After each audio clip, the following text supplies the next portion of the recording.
Hi అండి, నేను మీ విజయ. ఈరోజు వచ్చేసి ఒక మంచి గ్రేవీ కర్రీ రెసిపీతో వచ్చేసాను. అదేంటంటే దొండకాయ పాలు పోసి మసాలా కర్రీ. ఈ కర్రీ చాలా టేస్టీగా ఉంటుంది. ఇది చపాతీకి సూపర్ కాంబినేషన్. రైస్లో కూడా చాలా బాగుంటుంది. గ్రేవీగా చాలా జ్యూసీగా చాలా టేస్ట్గా ఉంటుంది. ఒకసారి ఇలా చేసి మీకు ఎలా వచ్చిందో కామెంట్ బాక్స్లో కామెంట్ చేయండి. ప్రాసెస్లోకి వెళ్ళిపోదాం. ఇప్పుడు ఒక 2 మీడియం సైజు ఉల్లిపాయలు తీసుకుని ఇలా చీరికలుగా చీరుకుని ఒక 4 పచ్చిమిరపకాయలు కూడా వేసుకుని ఆయిల్ వేసి పచ్చివాసన పోయే వరకు బాగా గోల్డెన్ బ్రౌన్ కలర్ వచ్చే వరకు ఉల్లిపాయలను వేగించుకోవాలి. ఉల్లిపాయలు ఇలా బాగా వేగిన తర్వాత దొండకాయల్ని ఇలా నిలువుగా చీరికల్లా చీరుకుని ఉంచుకోవాలి. ఇలా చీరుకుని ఉంచుకున్న దొండకాయల్ని ఇందులో వేసి ఇందులోనే రుచికి సరిపడేంత ఉప్పు, కారం, పసుపు, అల్లం వెల్లుల్లి పేస్ట్, మసాలా పొడి కూడా వేసుకుని ఇవి నూనెలో బాగా వేగేలా ఒక 2 నుంచి 3 నిమిషాల పాటు ఆయిల్లో ఫ్రై చేసుకోవాలి.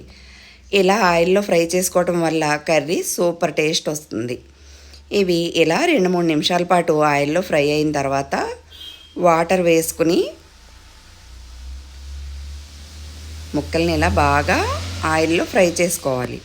ఇలా ఫ్రై చేసుకున్న తర్వాత ఇలా వాటర్ వేసుకుని ఆ వాటర్ అంతా ఎగిరిపోయే వరకు మూత పెట్టి ఈ దొండకాయ ముక్కల్ని బాగా ఉడికించుకోవాలి. ఒకసారి ఇలా కలిపి మూత పెట్టి బాగా ఉడికించుకోవాలి. ఇప్పుడు ఇందులో వాటర్ అంతా ఎగిరిపోయి దొండకాయ ముక్కలు 50% వరకు ఉడికిన తర్వాత ఇందులోనే 1 కప్పు పాలు పోసుకొని కుక్కర్ లిడ్ క్లోజ్ చేసుకుని 3 విజిల్స్ ఇప్పించుకుంటే దొండకాయ ముక్కలు బాగా ఉడికి కర్రీ గ్రేవీగా వస్తుంది. ఇలా కుక్కర్ లిడ్ క్లోజ్ చేసుకుని 3 విజిల్స్ ఇప్పించుకోవాలి. ఇలా 3 విజిల్స్ వచ్చిన తర్వాత స్టవ్ ఆఫ్ చేసి స్టీమ్ పోయే వరకు వెయిట్ చేసి స్టీమ్ పోయిన తర్వాత లిడ్ ఓపెన్ చేస్తే కర్రీ గ్రేవీగా కొంచెం వాటరీగా ఉంటుంది. ఇప్పుడు మళ్ళీ స్టవ్ ఆన్ చేసుకుని ఇందులో ఉన్న వాటర్ అంతా చాలా దగ్గరగా ఎగిరిపోయే వరకు పాలు వాటరు 2 బాగా దగ్గరగా ఎగిరిపోయి కూర దగ్గర పడే వరకు బాగా ఉడికించుకోవాలి. ఇలా ఉడికించుకోవటం వల్ల కర్రీ సూపర్ టేస్ట్ వస్తుంది. ఇది బాగా దగ్గర పడి ఇందులో వాటర్ అంతా ఎగిరిపోయి కర్రీ దగ్గర పడిన తర్వాత స్టవ్ ఆఫ్ చేసి డిష్ అవుట్ చేసుకుంటే దొండకాయ పాలు పోసి మసాలా కర్రీ రెడీ.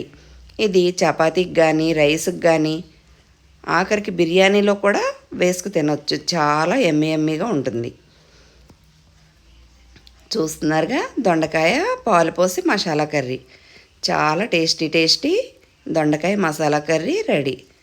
దీన్ని రైస్లో కానీ చపాతీలో కానీ బిర్యానీలో కానీ ఎందులో వేసుకున్నా చాలా టేస్ట్గా ఉంటుంది.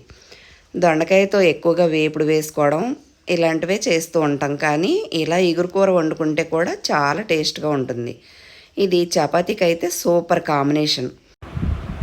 నా వీడియో మొత్తం చూసి నచ్చితే లైక్ చేసి షేర్ చేసి సబ్స్క్రైబ్ చేసుకోండి. మీరు ఇచ్చే ఒక లైక్ వల్ల ఇది ఎక్కువ మందికి ప్రమోట్ అవుతుంది. కాబట్టి వీడియో మొత్తం చూసి నచ్చితే లైక్ చేసి షేర్ చేసి సబ్స్క్రైబ్ చేసుకోండి. Thank you.